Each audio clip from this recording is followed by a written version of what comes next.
Chers amis, Vayakhel est la 4e paracha consacrée à la description du Mishkan.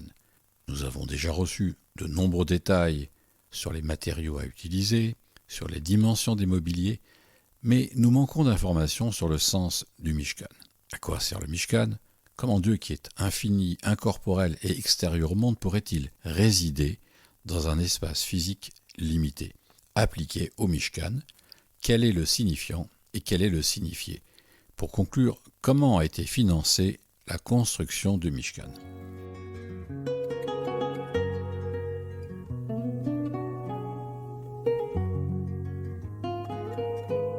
Pour Ramban, le Mishkan serait un mont Sinaï portatif permettant de préserver le contact entre Dieu et Israël tout au long du séjour dans le désert. En effet, on retrouve au sein du Mishkan la partition tripartite du mont Sinaï.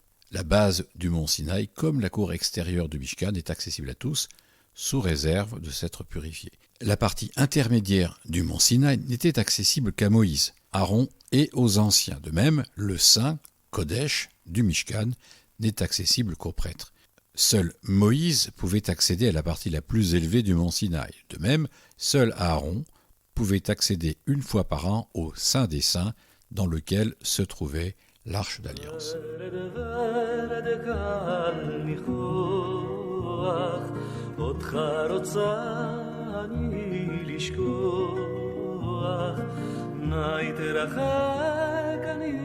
L'analogie du Mishkan avec une centrale nucléaire. Comment contenir une énergie infinie dans un espace fini ? C'est toute la problématique posée par la construction, l'exploitation et l'entretien d'une centrale nucléaire. Le risque nul étant impossible, il faut le contrôler et le limiter. De même, le contact avec le sacré est dangereux. La Torah met en garde les prêtres à 5 reprises dans Shemot sur le risque mortel que présente un contact impromptu avec le sacré au sein du Mishkan. La radioactivité est non seulement dangereuse, mais elle est aussi contagieuse comme la sainteté.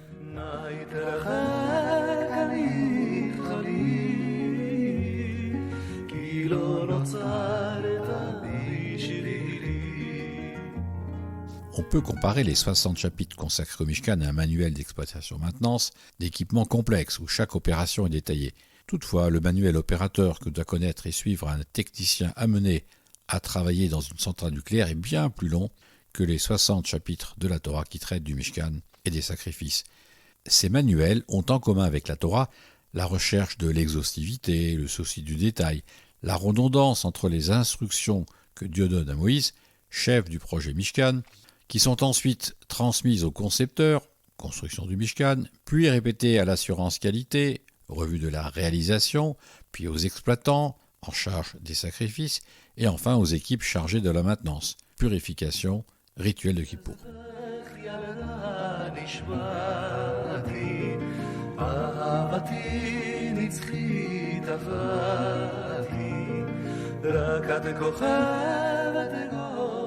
Les vêtements du Kohen ressemblent à la combinaison d'un technicien qui entre dans le cœur d'une centrale nucléaire. Ils sont composés de plusieurs couches qui isolent le corps de la partie en contact avec le mobilier du Mishkan. Les préparatifs que Aaron et ses fils doivent suivre durent 8 jours avant de pouvoir entrer dans le Kodesh, dans le Saint. Ces préparatifs sont très détaillés et doivent être minutieusement suivis sous peine d'accident. Des accidents mortels arrivent en cas d'imprudence, tel celui qui a tué les 2 fils d'Aaron, Nadav et Avihu, rapporté dans le Lévitique chapitre 10 quand ils ont manipulé imprudemment le feu sacré.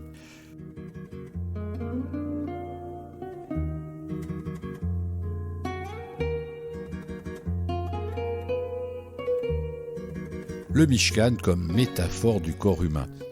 Si on applique la relation signifiant-signifié au Mishkan, on peut observer l'analogie entre le Mishkan et les parties du corps humain. Édouard Dorme a noté l'utilisation métaphorique de parties du corps humain pour désigner des éléments architecturaux du Mishkan. Ainsi, le Mishkan a des faces, panim, des flancs, yarkataïm, des parties arrière, achoraïm, des hanches, tselaot, des épaules, ketephaïm, et la menorah a une cuisse, yarer, pour soutenir les 7 branches. L'hébreu biblique ne disposant pas d'un vocabulaire technique architectural, s'est vu obligé d'emprunter des images du corps humain qui ont été utilisées comme métaphore. Les parties intérieures du corps humain, cœur, rein, foie, bile, entrailles et matrice, sont réservées à l'expression métaphorique des sentiments, voire Édouard Dorme, l'emploi métaphorique des noms de parties du corps humain en hébreu et en akkadien.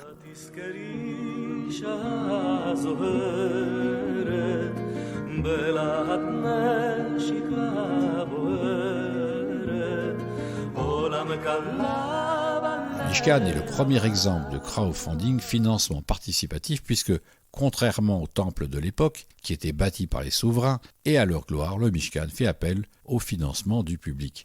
Et ceci bien avant la Statue de la Liberté, considérée à tort comme le premier exemple de financement participatif. La Torah insiste à plusieurs reprises sur la générosité du peuple, qui a apporté plus de matériaux précieux que nécessaire, au point qu'il a fallu faire passer un message demandant aux Israélites d'arrêter d'apporter leur contribution.